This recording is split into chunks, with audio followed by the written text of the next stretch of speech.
माननीय अध्यक्ष जी,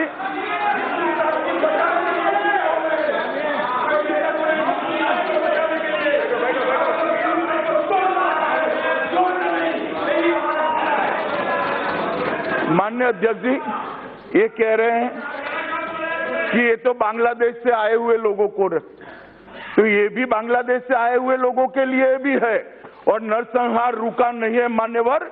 71 के बाद भी वहां अल्पसंख्यकों को चुन चुन कर प्रताड़ित करने की घटना हुई। मैं जब बिल का जवाब दूंगा,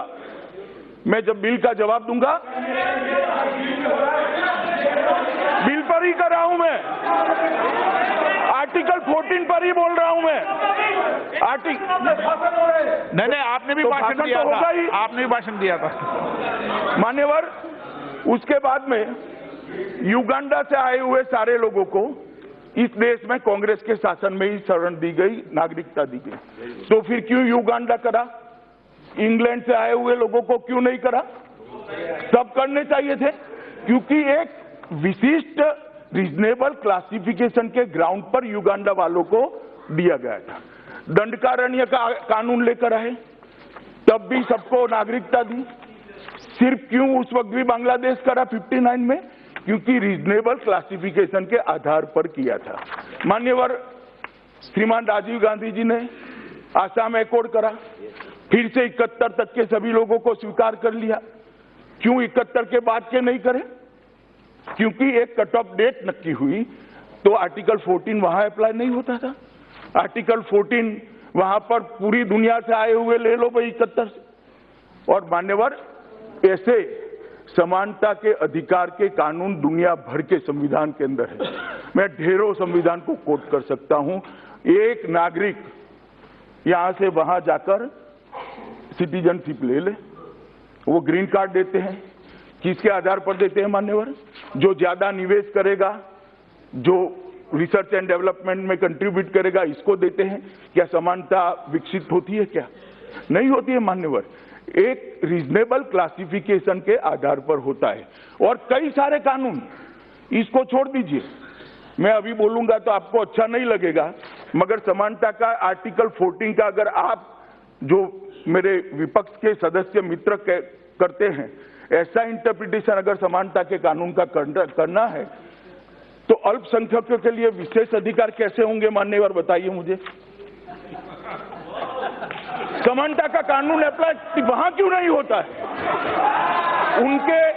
उनके एजुकेशन, माइनॉरिटी एजुकेशन इंस्टीट्यूशन को जो अधिकार मिला है वो एक सेकंड, वो आर्टिकल 14 वायोलेट करता है क्या?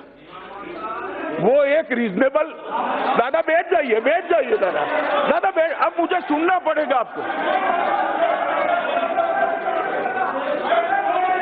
मैं एक एक चीज का जवाब देता हूं, बैठ जाइए। Please sit down, please sit down.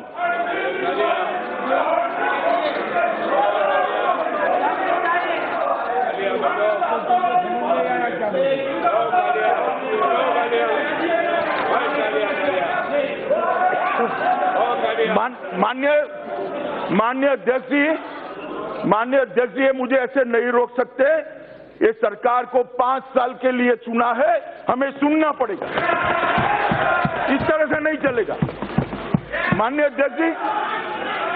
अध्यक्ष जी, अब यहां पर, अब सुनो ना भाई, अब सुनो। माननीय अध्यक्ष जी,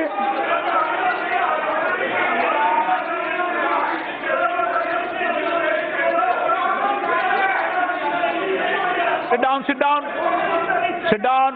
माननीय सदस्यगण, प्लीज 1 मिनट। माननीय सदस्य प्लीज, दादा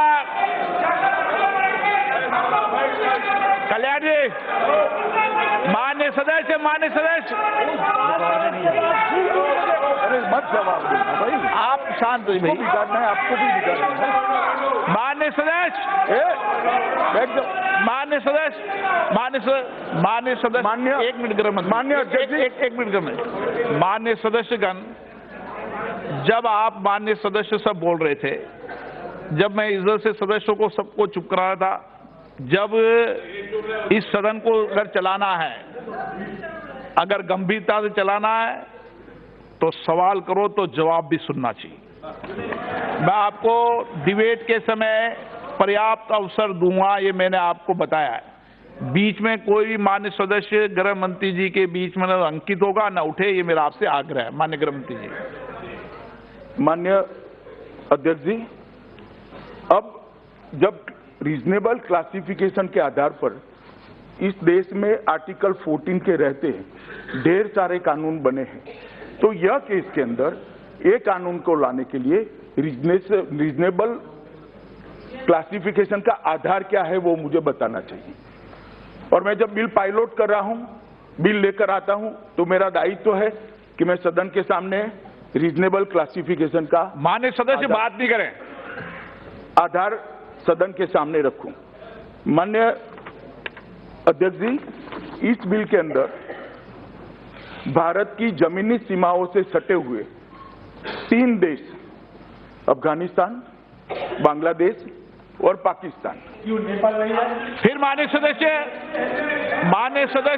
सब जवाब दूंगा भाई। माननीय सदस्य बैठ प्लीज। जाओ ना। माननीय अध्यक्ष जी, मैं रीजनेबल क्लासिफिकेशन, माननीय सदस्य आप माननीय सदस्य प्लीज।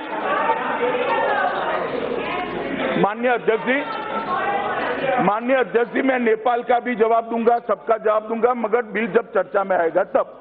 अभी अब टिकट करना बंद कीजिए, हम भी चुप रहेंगे। आपका निष्पक्ष क्या हमारा? माननीय सदस्य प्लीज। कैसे चल रहा है?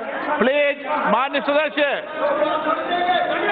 बोलने का मौका आप मत करो, मैं सदन के नेता माननीय से अध्यक्ष आग्रह जी, करूंगा अपनी गरिमा मैं को जब बना रखे, आप रीजनेबल- विषय पर न उठे, अच्छा नहीं लगता है।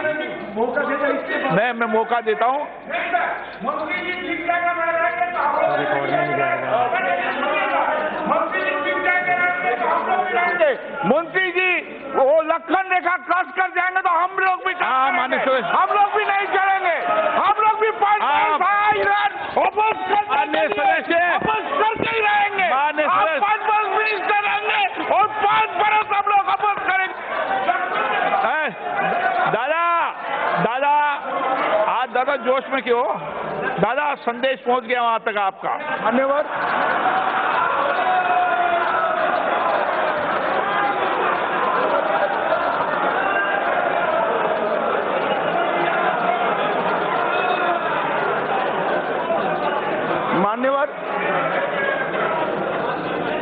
मान्यवर में रीजनेबल क्लासिफिकेशन के ग्राउंड पर था।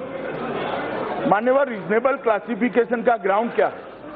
ये बिल का जो प्रस्ताव लेकर, संशोधन लेकर मैं आया हूं, उसमें भारत की जमीनी सीमाओं से सटे हुए 3 देश, अफगानिस्तान, बांग्लादेश और पाकिस्तान।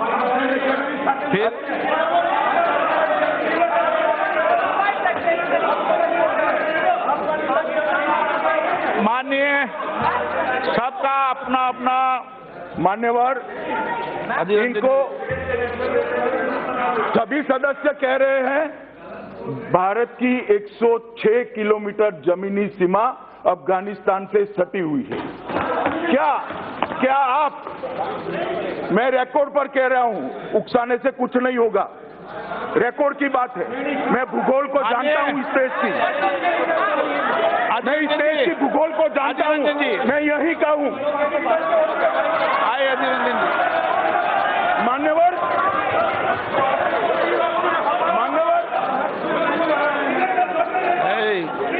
माननीय बताता हूं, माननीय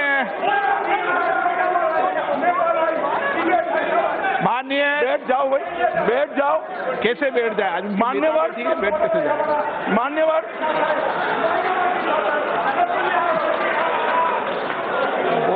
मान्यवर, मैं फिर से रिपीट करना चाहता हूं कि इस देश का 106 किलोमीटर का जमीनी सरहद,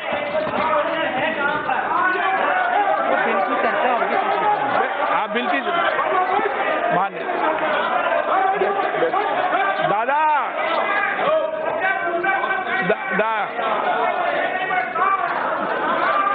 अरे मान्यवर, शायद ये लोग पाक ऑक्यूपाई कश्मीर को भारत का हिस्सा नहीं मानते हैं। मैं क्या करूं?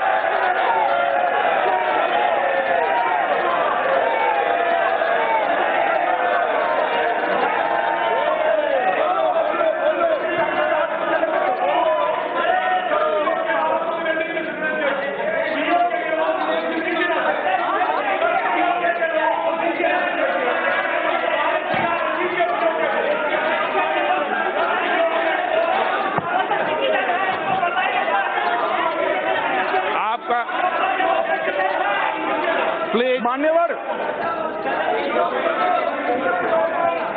मान्यवर, मैं सभी सदस्यों को आपके माध्यम से विनंती करता हूं कि मेरे क्लासिफिकेशन की डेफिनेशन को जरा धैर्य से सुने। सिर्फ भौगोलिक आधार नहीं, सिर्फ भौगोलिक आधार नहीं है, बहुत सारी चीजें हैं।